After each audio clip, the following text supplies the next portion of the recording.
In the past 2 weeks, we have taken a deep and beautiful look at being who our souls came here to be by exploring the qualities of the authentic self that support us in arriving at our center, our core, the place where we began, the place where we remember who we are, one with the one. And it was in the reading.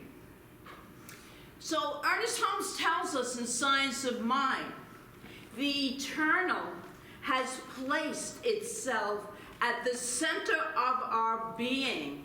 The discovery of this is the greatest discovery of the ages. Truly, finding out that we are so beyond conditions, we are so beyond all of these earthly matters, even though we live in this planet, is such a gift to not always be stuck in the circumstances that seem to grab our attention, because we know that we are one with the one. We are the I am. And it is a discovery that this journey through the human experience is all about. We're always learning more and more. It's the language of spirit that we've been talking about. And that's what the qualities of the authentic self are speaking of. And I ran across some interesting rules for being human recently that talk about our journey of discovery back to the center. And I want to share them with you. This is from Chicken Soup for the Soul. Rule number 1, you will receive a body. You may like it or you may hate it, but it will be there for the entire period of this time around. Rule number 2, this is all about being human. You have opportunities for discovery. You are enrolled in a full-time informal class, school, and it's called life. Each day in school, you will have the opportunity to discover something about yourself and the way that life works. You may like the opportunities, or you may dislike them. You might think they're stupid, but you will always have them. Rule number 3, there are no mistakes, only opportunities for discovery. Discovering who you are is a process of trial and error, as I'm sure many of us have found out. Experimentation. Failed experiments are a part of the process of experiments that ultimately work. That's why I don't believe in mistakes. It's all a learning, growth opportunity. Rule number 4, discovery opportunities are repeated until the discovery is made. If you do not make the discovery from the opportunity presented, that is okay. It will simply come around again in different clothing with a big group of friends. So it's kind of always like nice to learn it the first time, but you know, we're pretty stubborn as a human race. Rule number 5, discovery opportunities do not end.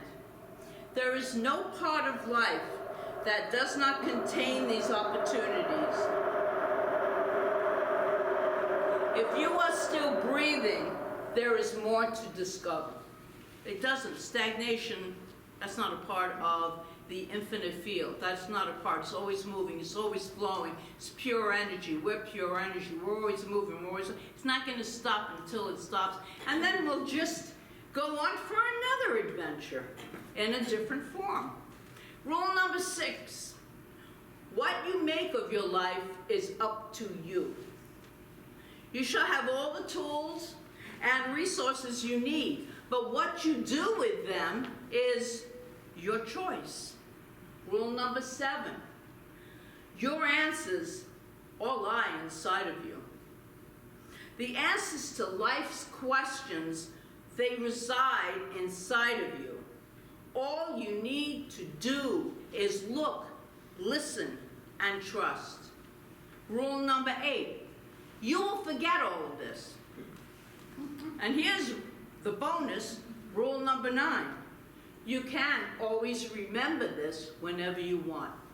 And just in case you do forget all of this, which you will, I put an insert in your bulletin so you will remember. Well, it's not all the rules, but it's affirmations to keep you on the right track. You don't have to look now. We're going to do it at the end together. In the words of T.S. Eliot, the end of all of our exploring will arrive where we started and know the place for the very first time. That's been a quote for this is our 3rd talk on authenticity. And we have been exploring how to remember. We return home to who we came here to be, and that is authentic self. Children are already their authentic self, and you see that in them. They are already pure, and even if they're going through stuff, because little kids go through a lot of stuff, they still know how to play, create, imagine. Nothing can dim that until it's dimmed. Well, it's time for us to wake up and start playing again. That's what I say. Okay. To accomplish this, we've looked at 6 or 7 different qualities, intrinsic qualities of being authentic.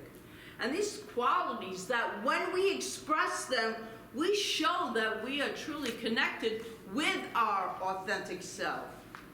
Qualities when we focus on them and an intention to express them, we call our authentic self forward from behind the masks that we might have been hiding from. We have many masks in life, don't we? I hope most of us are outside of those masks already. They're so tiring. You know, be who you are. People will either like it or not like it. If they don't like it, that's their problem, not yours. Remember that. Last Sunday, I left you with a cliffhanger, if you were here last. I thought it was a cliffhanger. Last Sunday, where I gave the whole 6 of the 7 qualities of being authentic. And I promised that I would share this last one with you today. So today is when we finish the 7th of the intrinsic qualities of our authentic self. We're going to do it right now. So to introduce the final, bring it all home intrinsic quality of the authentic self, I want to tell you about a study that was done. This is from Chicken Soup from the Soul also. This was done quite a few years ago, but it's very interesting. Showed you about ourselves. A college professor had his sociology class go to the Baltimore slums, filled with poverty and violence, to take case histories of 200 young boys.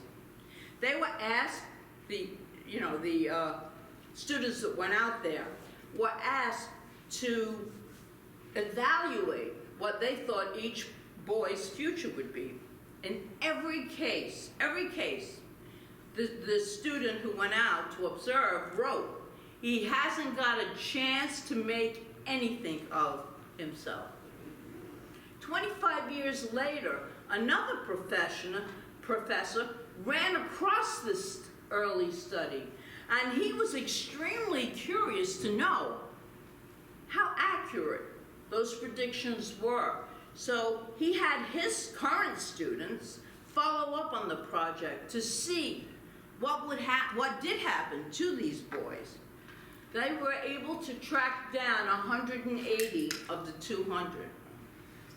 And 176 of that 180 had pulled themselves up out of the slums and had made something of their lives. They had, in fact, achieved more than ordinary success as lawyers, as doctors, professionals, whatever it is. They were very successful. The professor was quite astounded and decided to pursue the matter even further. Unfortunately, all the men weren't in the area, and he was able to find them and asked each one, how do you account for your success? In each case, there came an immediate reply, and with deep feeling. There was this teacher, and then they went on. Wow, this really piqued the professor's interest. So he set out to find this teacher who fortunately was still alive and in the area. So he sought her out, and he asked her what her magic formula had been that she used to pull these boys up out of the slums into such successful achievements. And the teacher's eyes sparkled and her lips broke into a gentle smile as she said, there's no magic formula. I just love those boys. I love them and I let them know they were loved. That's it. So you see, our seventh intrinsic quality is love. It's love, and it's not a magic formula.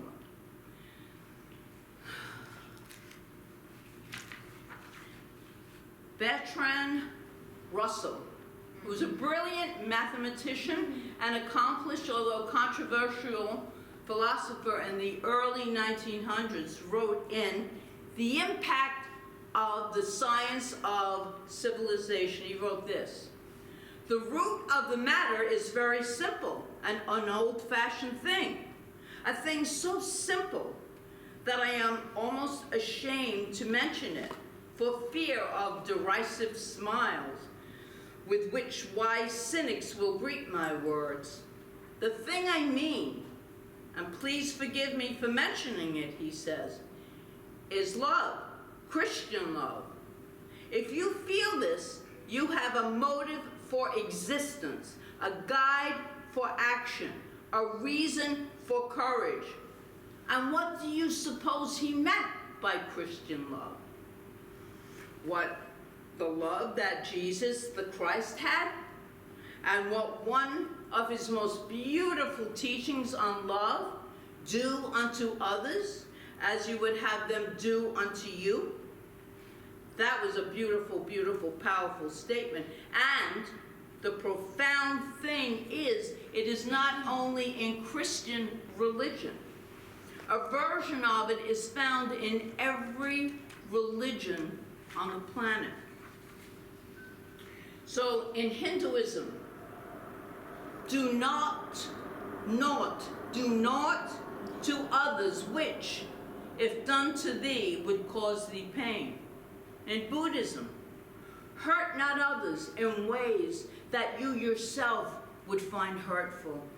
Islam, no one is a believer until he desires for his brother what he desires for himself. Judaism, thou shalt not take vengeance, nor bear any grudge against the children of thy people, but thou shalt love thy neighbor as thyself. I am the Lord. So here's the deal. Our authentic self are direct descendants of unconditional love. Our authentic selves are direct descendants of, that's what we're made in the image of, unconditional love. Dennis Merritt Jones, in his book that I've been using this month, in your defining moments, becoming who you were born to be, he wrote this: when we strip away the many masks we wear, at the core of who we really are, we shall find the essence of love in its purest state. It is unconditioned because it is without form.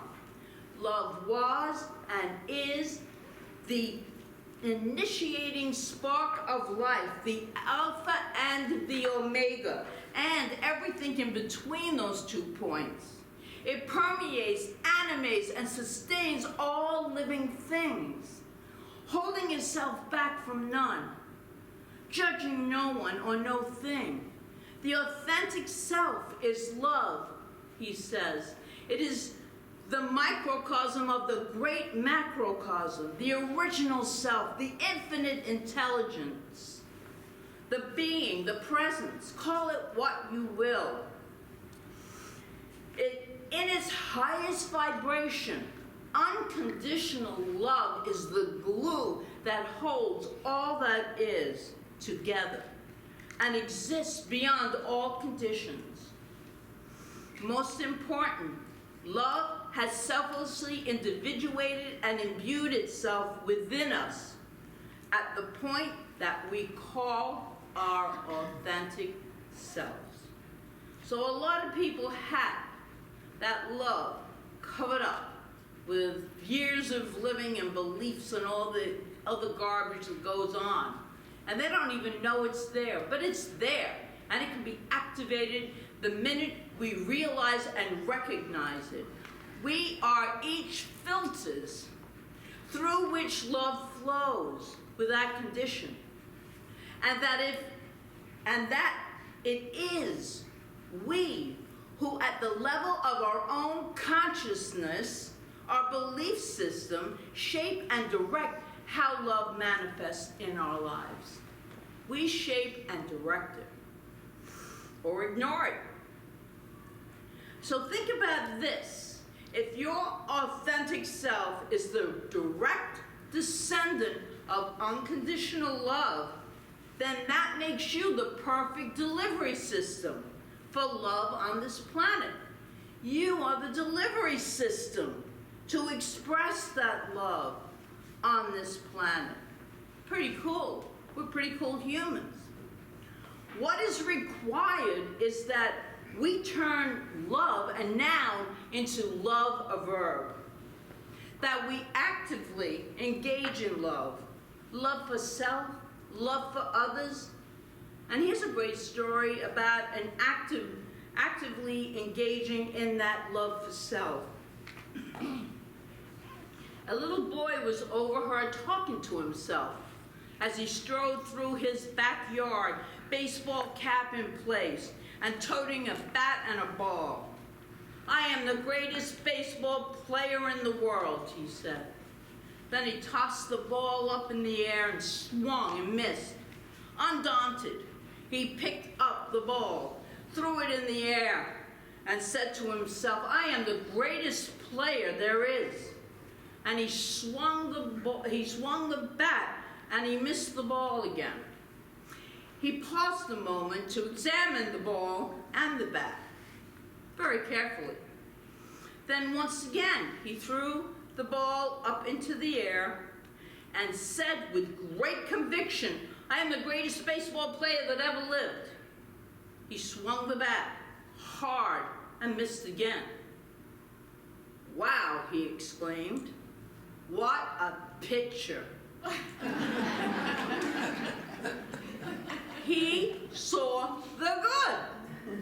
There was no way he was not going to love himself. No way. That's a beautiful moment of self-love. Can you have moments like that with yourself? Can you have moments like that with others? If so, you will be living more fully and more completely into and from your authentic self, the self that you came here to be. You really know it. You might have forgotten it a bit, but it's there. It's there within us. And when we, as Ernest Holmes says, let love point the way, then that is when we will have returned home and know it deeply and powerfully for the first time.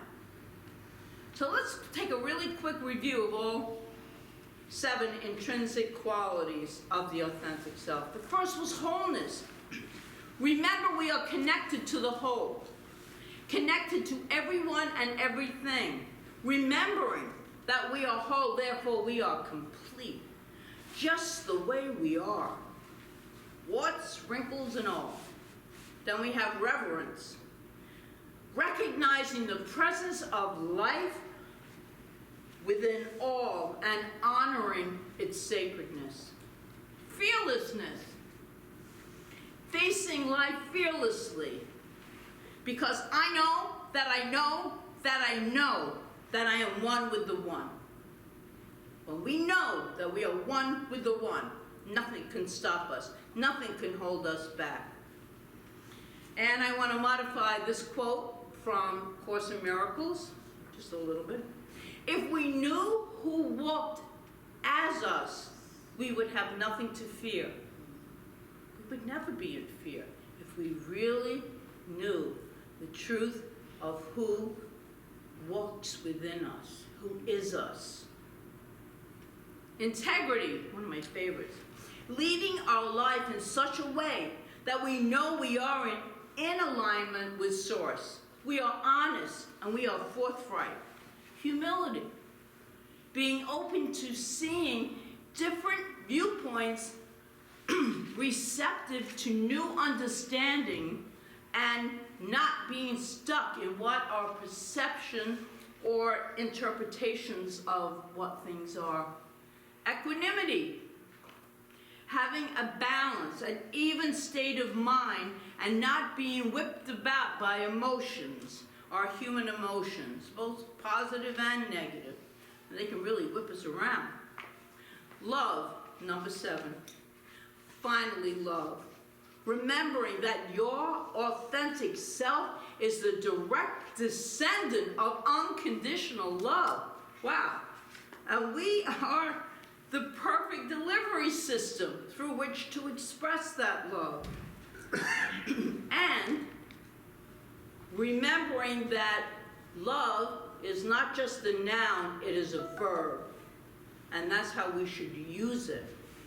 When all 7 of these qualities become the norm in our daily lives, rather than the exception, we will know we are living from that authentic self.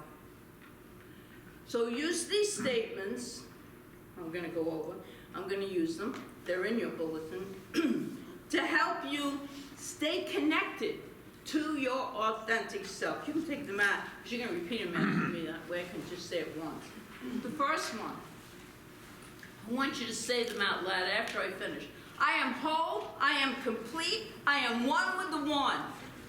I am whole, I am complete, I am one with the one. I revere all life because it is part of the whole and it is holy. I revere all life because it is part of the whole and it is holy. It is holy. I know who walks as me, so I am fearless. I know who walks as me, so I am fearless. My outer actions reflect my inner wholeness. My outer actions reflect my inner wholeness. In humility, I am open and receptive to life. In humility, I am open and receptive to life.